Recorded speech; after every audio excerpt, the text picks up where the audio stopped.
Hi guys, welcome to Cricket Venkatesh. So it is going to be RCB versus Gujarat Titans in the finals on Sunday. So Gujarat Titans తమ మూడో IPL ఫైనల్లోకి enter అయ్యారు. చాలా short journey వాళ్ళకి, కానీ already ఇప్పటికే ఒక title గెలిచారు, ఒకసారి రన్నర్ అప్గా నిలిచారు. మళ్ళీ ఈసారి మూడో ఫైనల్కి వాళ్ళు రీచ్ అయ్యారు. The wonderful performance over Rajasthan Royals. ఇంకా 1.2 ఓవర్స్ ఆట మిగిలి ఉండగానే ఒక పెద్ద టార్గెట్ 215ని ఈజీగా చేసి డౌన్ చేశారు. ఈజీగా చేసి డౌన్ చేశారు. అన్నీ కలిసి వస్తే చిన్న సాయి సుదర్శన్ చేస్తున్న ఆ mistake, bat bottom hand loose చేసేయడం, హిట్ వికెట్ అయిపోవడం, అది లేకపోతే అసలు 10 వికెట్స్తో గెలిచిండేవారు. అంత అద్భుతంగా ఆ చేజ్ని వాళ్ళు చేస్తూ వచ్చారు. కానీ 14th ఓవర్లో అనుకుంటా సాయి సుదర్శన్ అవుట్ అయిన తర్వాత మరి కాసేపటి సుదర్శన్ గిల్ కూడా అవుట్ అయ్యాడు. బట్ దానివల్ల పెద్ద తేడా ఏం రాలేదు. ఇప్పటి తర్వాత బట్లర్ అండ్ రాహుల్ తెవాతే కలిసి టార్గెట్ రీచ్ అయ్యారు. మధ్యలో వాషింగ్టన్ కూడా అవుట్ అయినప్పటికీ, బట్ ఓవరాల్గా it was a wonderful performance by Gujarat Titans. Disciplined bowling. ఆ బౌలింగ్తో ఏంటంటే అనే వెరీ గుడ్ పిచ్ 214కే రిస్ట్రిక్ట్ చేయగలిగారు Rajasthan Royals. Universe boss baby అని కొత్త టైటిల్. వైభవ్ సూర్యవంశీ కూడా బ్రహ్మాండంగా ఆడాడు. మరొకసారి చాలా మెచ్యూర్డ్ ఇన్నింగ్స్ ఇది. మొన్న చేసిన 97 అగేన్స్ట్ సన్ రైజర్స్ అదొక తుఫానీ ఇన్నింగ్స్, సునామీ అనుకున్నాం కదా. ఈసారి సునామీ కాదు, ఇది ఒక మెచ్యూర్డ్ ఇన్నింగ్స్, చాలా మెచ్యూర్డ్ ఇన్నింగ్స్. ఎందుకంటే వికెట్స్ పడుతున్నాయి. స్టార్టింగ్లో 2 వికెట్స్ పడ్డాయి. స్టార్టింగ్ ఫస్ట్ ఓవర్లోనే అతని ఓపెనింగ్ పార్ట్నర్ జైస్వాల్ అవుట్ అయ్యాడు. జురెల్ కూడా 7 runs మాత్రం చేసి అవుట్ అయ్యాడు. ఆ సిచ్యుయేషన్లో అతను రెస్పాన్సిబిలిటీ తన మీద వేసుకుని 18th ఓవర్ దాకా నిలబడ్డాడు. 35 balls 32 balls చేశాడు. సెంచరీలు 35 balls చేసేవాడు, 35 balls 50 చేశాడు. బట్ స్టిల్ 96కి అవుట్ అయ్యే టైంకి 47 balls 96 చేశాడు. 204 స్ట్రైక్ రేట్, 7 sixers కొట్టాడు అప్పటికి. సో అతను ఎలాంటి పిచ్ మీద ఆడగలను, ఎలాంటి సిచ్యువేషన్లో అయినా రెస్పాన్సిబిలిటీ తీసుకుని ఆడగలనని చెప్పి మరొక్కసారి ప్రూవ్ చేశాడు.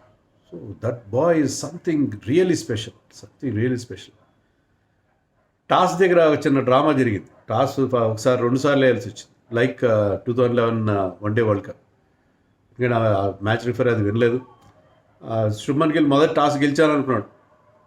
మనం మార్నింగ్ ప్రివ్యూలో కూడా చెప్పుకున్నాం ఏంటంటే టాస్ గెలిస్తే బ్యాటింగ్ చేస్తారు 2 teams అని చెప్పి. అలాగే Shubman also wanted to bat, but Rajasthan toss గెలిచినట్టుగా సెకండ్ టైం వేసినప్పుడు రాజస్థాన్ టాస్ గెలిచారు. ఫస్ట్ టైం నేనే గెలిచాను శుభ్మన్ గిల్ భావించినట్టున్నాడు. సో బట్ అల్టిమేట్గా సెకండ్ బ్యాటింగ్ చేయడమే. ఈవెన్ 2011 వరల్డ్ కప్లో కూడా అదే జరిగింది. డ్యూ ఫ్యాక్టర్ వల్ల ఇండియాకి second batting was easier. So ఇక్కడ కూడా సెకండ్ బ్యాటింగ్ అప్పుడు కాస్త కండిషన్స్ బెటర్గా అయినట్టుగా ఉన్నాయి. సెకండ్ బ్యాటింగ్ చేయడం కూడా గుజరాతీ కలిసి వచ్చింది. సో టాస్ 2 సార్లు వేయడం గుజరాత్ కలిసి వచ్చిందేమో అని నాకు అనిపించింది. ఎనీవే, బట్ టాస్ గెలిచి ముందుగా బ్యాటింగ్ తీసుకున్నారు. ఎందుకంటే పిచ్ కూడా ఏంటంటే పోను స్లో డౌన్ అవుతుంది. ఎందుకంటే సేమ్ పిచ్ కదా, ఎలిమినేటర్ జరిగిన పిచ్ మీద ఆడుతున్నారు అని అనుకున్నారు. కానీ అలా జరగలేదు. స్టార్టింగ్లోనే అది టూ పేస్డ్గా కనిపించింది. వికెట్ కొన్ని బాల్స్ స్లో అవుతున్నాయి, కొన్ని హై అవుతున్నాయి, గ్రిప్ అవుతున్నాయి స్పిన్నర్స్కి. స్లోయర్ వన్స్ మీరు ప్రాపర్గా into the pitch slower once వేస్తే ఖచ్చితంగా దాని మీద ఎఫెక్ట్ కనిపించింది. అలాంటప్పుడు పిచ్ పైన రాజస్థాన్ బ్యాట్స్మెన్ స్ట్రగుల్ అయ్యారు. Siraj was once again very good. First ఓవర్లోనే he got rid of Jaiswal ఫామ్లో లేడు. Form no problem. And Jurel కూడా 7 runs చేశాడు. జురెల్ కూడా అవుట్ అయిపోయాడు తొందరగా. అండ్ రబాడా అండ్ సిరాజ్ కలిసి they were able to keep Suryavanshi quiet. అంటే షాట్స్ కొట్టలేదని కాదు. సిరాజ్ 2 ఓవర్లో రన్స్ వచ్చినాయి, బాగా వచ్చినాయి. అంటే ఇంక్లూడింగ్ ఒక బౌండరీ వెళ్ళింది, రన్స్ వచ్చినాయి. 23 runs ఎన్ని వచ్చినాయి. బట్ స్టిల్ 4 వచ్చినాయి, 6 కొట్టనివ్వలేదు. అతనికి ఏ మాత్రం అంటే యార్కర్స్ ట్రై చేయలేదు. మామూలుగా యార్కర్స్ బౌన్స్ 2 ట్రై చేస్తారేమో అనుకుంటు. యార్కర్స్ ట్రై చేయలేదు అస్సలు. యార్కర్ ఫుల్ టాస్ అయ్యే అవకాశం ఉంది, స్లాట్లో పడే అవకాశం. అలా కాకుండా they decide on the shorter side. So వాళ్ళు short balls barrage of bounces అతని మీద ప్రయోగించారు. దానివల్ల వాళ్ళకి రిజల్ట్ కూడా వచ్చింది. And well directed with lot of pace. Rabada 150 touch అవుతాడు. Siraj was bowling in high 140s. So ఇద్దరు కూడా ఒక ప్లాన్తో వచ్చారు, డిసిప్లిన్డ్గా బౌలింగ్ వేశారు. దానివల్ల ఆ ఎస్ఆర్హెచ్ మీద ఎలాగైతే రెచ్చిపోయి ఆడాడో సూర్యవంశీ అలా ఆడలేకపోయాడు. ఇక్కడ టైమింగ్ కూడా కుదరలేదు. వాళ్ళు ఆ ఎక్స్పీరియన్స్ ఖచ్చితంగా కనిపించింది. వాళ్ళిద్దరూ ఎంత బాగా అంటే ఐ థింక్ 70 for 2 ఎంతో చేశారు వాళ్ళు అప్పటికి పవర్ ప్లేలో మంచి రన్సే వచ్చినాయి. కానీ మరీ అంత తుఫానీ స్పీడ్లో రాలేదు. అది కదా అక్కడ తేడా వచ్చింది. సూర్యవంశీ యొక్క ఫ్లూయెంట్ స్టార్ట్ అందుకోకుండా అడ్డుకట్ట వేయగలిగారు. అది చాలా బాగా పనిచేసింది. అండ్ అతను కూడా ఏంటంటే 2 వికెట్లు పడేసరికి కాస్త నెమ్మదించాడు. మామూలుగా అయితే రెచ్చిపోయి ఆడతారు కదా, ఇప్పుడైతే 2 వికెట్లు పడ్డాయి. It's important match. He will also feel that pressure. But ఒక్క మంచి పని ఏం చేశారంటే రాజస్థాన్ వాళ్ళు they sent Jadeja at number 4. జడేజాని పంపించారు ముందు రియాన్ పరాగ్ కంటూ. అండ్ జడేజా అతను మంచి షాట్స్ కూడా కొట్టాడు. And also he gave good support. So 2 వికెట్లు వాళ్ళిద్దరి మధ్య ఒక హాఫ్ సెంచరీ పార్ట్నర్షిప్ వచ్చింది. బట్ 82 దగ్గర స్కోర్ 80 దగ్గర ఉన్నప్పుడు జడేజాకి టెన్నిస్ ఎల్బో ప్రాబ్లం ఉంది. Even I had that problem few years back. Tennis elbow problem వల్ల ఏంటంటే చాలా ఇబ్బంది అవుతుంది. టెన్నిస్ ఎల్బో హ్యాండ్లో స్ట్రెంత్ ఉండదు, విపరీతమైన పెయిన్ వస్తుంది. ఆ టెన్నిస్ ఎల్బో ప్రాబ్లం తిరగబెట్టడంతో అతను రిటైర్ అవ్వాల్సి వచ్చింది. నాట్అవుట్గానే రిటైర్ అయ్యాడు. అప్పుడు వాళ్ళ క్యాప్టెన్ వచ్చాడు, రియాన్ పరాగ్ ఒక 2 మంచి షాట్లు కొట్టాడు. కానీ మరీ 1 too many షాట్స్. అంటే ఒక గ్రౌండ్లో ఒక side longer boundary square boundary కాస్త పెద్దగా ఉంది, ఒక సైడ్ చిన్నగా ఉంది. ఆ పెద్దగా ఉన్న బౌండరీ వైపు పెద్ద షాట్ కొట్టే ప్రయత్నంలో ఈ was caught in the deep. So అతను తొందరగా అవుట్ అయిపోవడంతో సూర్యవంశీ మీద మరింత ప్రెషర్ వచ్చింది. కానీ చాలా సెన్సిబుల్గా ఆడాడు కుర్రాడు, చాలా సెన్సిబుల్గా ఆడాడు, నిలబడ్డాడు అక్కడ. అతనికి ఎవరు సపోర్ట్ ఇవ్వట్లేదు. షానకా వచ్చాడు, షానకా తొందరగా అవుట్ అయిపోయాడు. ఇతను పంపించారు, ఆర్చర్ పంపించారు. ఆర్చర్ ఒక మ్యాచ్లో ఆడినంత మాత్రం ప్రతి మ్యాచ్లో ఆడాలి కదా. ఈ ఆల్సో కాట్ బిహైండ్. సో వికెట్లు పడతా ఉన్నాయి. జేసన్ హోల్డర్ మళ్ళీ చాలా ఎఫెక్టివ్. మిడిల్ ఓవర్స్లో వన్స్ అగైన్ ఈ prove to be very very effective. వికెట్లు తీశాడు. దాంతో ఏంటంటే వాళ్ళకి రావాల్సిన మొమెంటం రాలేదు. జడేజా మళ్ళీ వెనక్కి వచ్చాడు. జడేజా వెనక్కి వచ్చినప్పుడు ఈ కుడ్ నాట్ గెట్ గోయింగ్. ముందు ఆడినప్పుడు మంచి స్ట్రైక్ రేట్తో ఆడాడు. అల్టిమేట్గా అతను 45 నాట్అవుట్ చేస్తే స్ట్రైక్ రేట్ 128 అవ్వదు. సో జడేజా పెద్ద షాట్స్ రాలేదు లాస్ట్లో జడేజాకి. బట్ వాళ్ళకి మేలు ఎక్కడ జరిగిందంటే 200 క్రాస్ ఓవర్ ఏమో అనిపించింది ఒక స్టేజ్లో. ఎందుకంటే 18th ఓవర్లో సూర్యవంశీ అవుట్ అయ్యాడు. లాస్ట్ మ్యాచ్లో అవుట్ అయినట్టే ఒక షార్ట్ పిచ్ డెలివరీని అప్పర్ కట్ లాగా కొట్టే ప్రయత్నం చేస్తే అది థర్డ్ మ్యాన్లో క్యాచ్ వెళ్ళింది. డీప్ థర్డ్ మ్యాన్ సిమిలర్గా అవుట్ అయ్యాడు. అతను అవుట్ అవడంతో ఏంటంటే 200 వచ్చేలా కనబడలేదు. But Donovan Ferraro we know is a very good finisher. అతను లాస్ట్ ఓవర్ వీళ్ళు ఏంటంటే వాళ్ళు 4 ఫాస్ట్ బౌలర్స్ యూజ్ చేశారు. ప్రసిద్ధ కృష్ణ, సాయి కిషోర్ని తీసుకొచ్చారు. వాళ్ళు కనీసం లాస్ట్ మ్యాచ్లో ఆడినట్టు కుల్వంతులను ఆడించి ఉండాల్సింది, లేకపోతే అంతకుముందు ఆడించినట్టుగా అర్షద్నైనా ఆడించుంటారు. సాయి కిషోర్ దిగుచ్చి అతను బౌలింగ్ ఇవ్వలేదు. ఇంకా స్పిన్నర్స్ పెద్దగా హెల్ప్ లేదు అనుకున్నారు, ఏంటో ఇవ్వలేదు. రషీద్ ఖాన్ ఫస్ట్ ఓవర్లోనే చాలా రన్స్ ఇచ్చాడు. మళ్ళీ అతని చేత లాస్ట్ ఓవర్ వేయించాల్సింది. ఫస్ట్ ఓవర్లో I think he went for 18 or 19 runs. Last ఓవర్లో Donovan Ferreira hit him for 4 sixes. 4 6లు, ఇంకొక 3 runs, 27 runs వచ్చాయి. అక్కడ మొమెంటం మళ్ళీ షిఫ్ట్ అయిందామో రాజస్థాన్ వైపు అనిపించింది. కానీ అల్టిమేట్ అనాలిసిస్లో అది పెద్ద తేడా కాలేదు. లాస్ట్ ఓవర్ ఒక స్పిన్నర్ చేత వేయించడం వల్ల కొంచెం కాస్ట్లీగా పరిగణించదు. 200 క్రాస్ చేయగలిగారు ఒక స్టేజ్లో, అది కూడా అనిపించింది. అంటే వాళ్ళకి ఉన్న ప్రాబ్లం అదే కదా, they depend too much on Vaibhav Suryavanshi 96 చేసినా కూడా మిగతా వాళ్ళ నుంచి ప్రాపర్ సపోర్ట్ అందలేదు. కాబట్టి that was not enough on that pitch చాలా ఈజీ అవుట్ అయినట్టుగా అనిపించింది సెకండ్ హాఫ్లో. And Shubman Gill batted like a dream.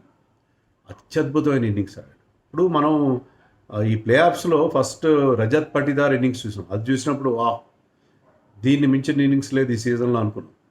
తర్వాత సన్ రైజర్స్ పైన వైభవ్ సూర్యవంశీ 97 of 29 balls. అది చూస్తే ఇంకా మనం నోరెళ్ళు పెట్టి అవాక్క అయిపోయాం అది చూసి. ఇప్పుడు శుభ్మన్ గిల్ ఇన్నింగ్స్ అలాంటి ఒక మోస్ట్ ఎక్సైటింగ్ ఇన్నింగ్స్ కాదు అది. But it was aesthetically pleasing, breathtakingly beautiful. It was so beautiful అసలు. ఇప్పుడు మీరు 6లు కొట్టాల్సిన అవసరం లేదు 200 స్ట్రైక్ రేట్ కావడం. ఈ batted most of the time ఇది 200 స్ట్రైక్ రేట్. 15 4లు కొట్టాడు, 3 6లు కొట్టాడు. కానీ అతను స్ట్రైక్ చేస్తున్న విధానం, ఆ షార్ట్ ఆర్మ్ పుల్ కానీ, స్ట్రైట్ డ్రైవ్స్ కానీ, ఎంత చూడడానికి ఎంత కంటికి ఎంత ఇంపుగా ఉన్నాయి, ఎంత అథారిటీ, స్టాంప్ ఆఫ్ అథారిటీతో ఆడాడవి, ఎంత బాగా మిడిల్ చేశాడు ప్రతి బాల్ని. శుభ్మన్ గిల్ ఆడుతున్న ఇన్నింగ్స్ చూసి ఆ timing, ball was racing fast, outfield చాలా క్విక్గా ఉంది, but ball was racing to the boundary like anything. It was tremendous play. అతనికి సాయి సుదర్శన్ కూడా బ్రహ్మాండమైన సపోర్ట్ ఇచ్చాడు. ఇద్దరికిద్దరు పోటీ పడ్డారు. సాయి సుదర్శన్ కూడా ఎక్కువ బ్యాక్ ఫుట్లో ఆడతాడు, చాలా మంచి షాట్స్ కొడతాడు. సో ఇద్దరు కూడా అతను కూడా ఒకే 6 కొట్టాడు సాయి సుదర్శన్ అయితే. సో శుభ్మన్ గిల్ ఆడిన ఇన్నింగ్స్ అతనికి సాయి సుదర్శన్ ఇచ్చిన సపోర్ట్. సో 162 రన్స్ వాళ్ళు ఫస్ట్ వికెట్కి యాడ్ చేశారు. సాయి సుదర్శన్ మళ్ళీ లాస్ట్ మ్యాచ్లో ఎలాగైతే అవుట్ అయ్యాడో అతని బ్యాట్ గ్రిప్ జారిపోయి స్టంప్స్ మీద పడడం, ఈసారి 50 చేసిన తర్వాత వచ్చింది లక్కీగా. లాస్ట్ టైం ఎర్లీగానే అవుట్ అయ్యాడు. అదేంటో అతను బాటమ్ హ్యాండ్ లూజ్ అయిపోతుంది. ఇంకా 2022లో ఒకసారి ఇలాగ అవుట్ అయ్యాడంటే అతనికి ఇది ఒక రొటీన్ అయిపోయింది. అదే ఈసారి స్టంప్స్ మీద డైరెక్ట్గా వెళ్ళి పడింది బ్యాట్. లాస్ట్ టైం 2 స్టెప్స్ తీసుకెళ్ళి పడింది. సో అతనికి షాట్ ఇక్కడ కూడా ఈసారి కూడా లాస్ట్ టైం లాగానే బాల్ ఏమో బౌండరీ దాటింది, కానీ ఇక్కడ చూస్తే ఏమో షాట్ ఫినిష్ చేసే టైంలో అది లాస్ట్ టైం కొంతమంది అడిగారు అది కరెక్టో కాదా అని చెప్పి. ఇలా కరెక్టే అది. అనిల్ చౌదరి, అంపైర్ అనిల్ చౌదరి కూడా దాన్ని కన్ఫర్మ్ చేశాడు. That was correct, out. In the completion of the stroke అతను చేశాడు కాబట్టి అది out. So I think Sai Sudarshan unfortunate way to get out. దానివల్ల శుభ్మన్ గిల్ కూడా మరొక 15-20 రన్స్ శుభ్మన్ గిల్ కూడా అవుట్ అయిపోయాడు. అప్పటికి సెంచరీ కంప్లీట్ చేశాడు, అత్యద్భుతమైన 100. అది ఇప్పటికీ గుర్తుండిపోయే సెంచరీ అది. సో అతను ఆడిన తీరు, everybody is talking about Suryavanshi, but I'm still there, I'm still the prince అని చెప్పి ఈ ఇన్నింగ్స్తో అతను ప్రూవ్ చేసుకున్నాడు. తర్వాత వాషింగ్టన్ ఒక 2 మంచి షాట్లు కొట్టాడు, ఫినిష్ చేసే ప్రయత్నంలో 14 రన్స్ ఉండగా అతను అవుట్ అయ్యాడు. తర్వాత వచ్చి మ్యాచ్ ఫినిష్ చేశాడు. But it was a grand victory for Gujarat Titans. That team look disciplined bowling అంటే రషీద్ ఖాన్ కొద్దిగా రన్స్ ఇచ్చి ఉండొచ్చు, చాలా డిసిప్లిన్డ్గా వాళ్ళు బౌలింగ్ చేశారు. Even Prasidh Krishna bowled well.